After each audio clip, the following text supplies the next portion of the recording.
Pemirsa, pemerintah mengatakan kebijakan perjalanan di masa libur Natal 2021 dan Tahun Baru 2022 bukanlah berbentuk penyekatan, melainkan pengetatan protokol kesehatan. Kebijakan itu untuk mengantisipasi meningkatnya kasus COVID-19 pasca libur Nataru.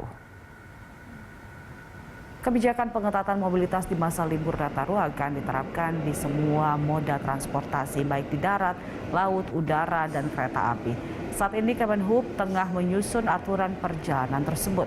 Aturan pengetatan mobilitas saat ini merujuk pada surat edaran Satgas Penanganan COVID-19 dan Inmendagri, yaitu terkait pengecekan hasil vaksin tes RT-PCR atau antigen, serta penggunaan aplikasi Peduli Lindungi.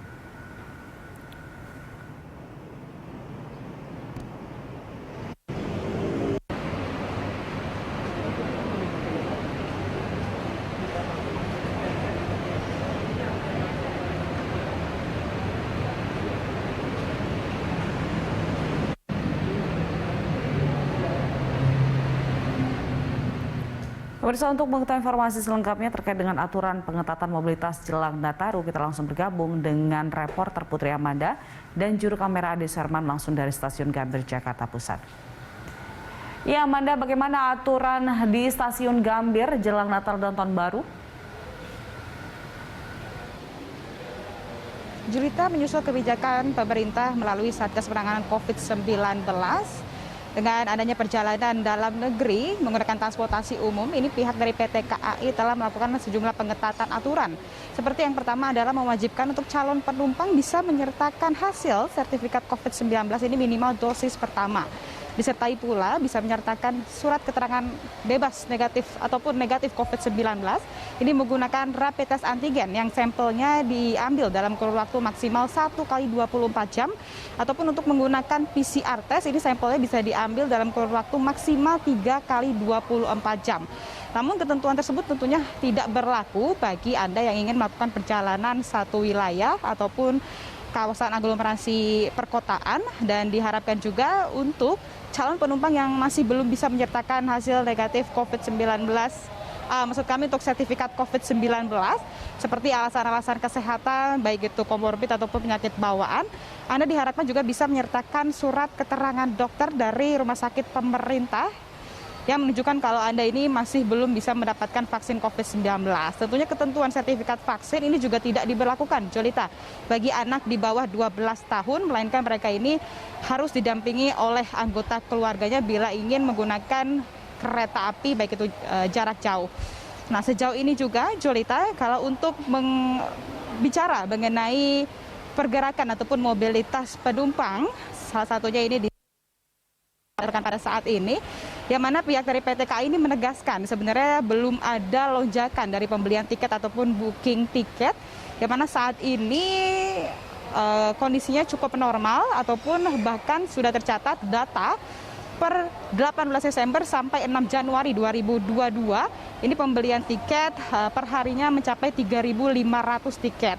Tentunya jumlah ini sangat kontras, Julita, jika dibandingkan dengan sebelum pandemi COVID-19 ini masuk ke Indonesia, atau kita singkat saja di tahun 2019 misalnya, kalau untuk pembelian tiket di periode yang sama jelang Natal dan Tahun Baru, ini tercatat sekitar 170.000 tiket per harinya ini terjual, Julita.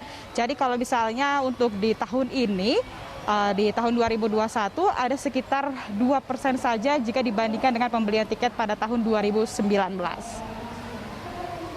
Julita. Iya, Amanda, apakah sudah ada rencana untuk penambahan kereta untuk bisa memfasilitasi mobilitas pada saat Natal dan Tahun Baru nanti? Kalau untuk terkait dengan penambahan kereta ini kami juga masih mengkonfirmasi lagi dari pihak PT KAI, namun PT KAI menegaskan sebenarnya, Jolita, bahwa menjelang libur Natal dan Tahun Baru akan melakukan sejumlah pengetatan. Ini tentunya terkait dengan protokol kesehatan COVID-19 seperti memperbanyak petugas keamanan di stasiun-stasiun, dan bahkan dipastikan juga untuk seluruh calon penumpang ini sudah menggunakan masker dengan baik dan benar.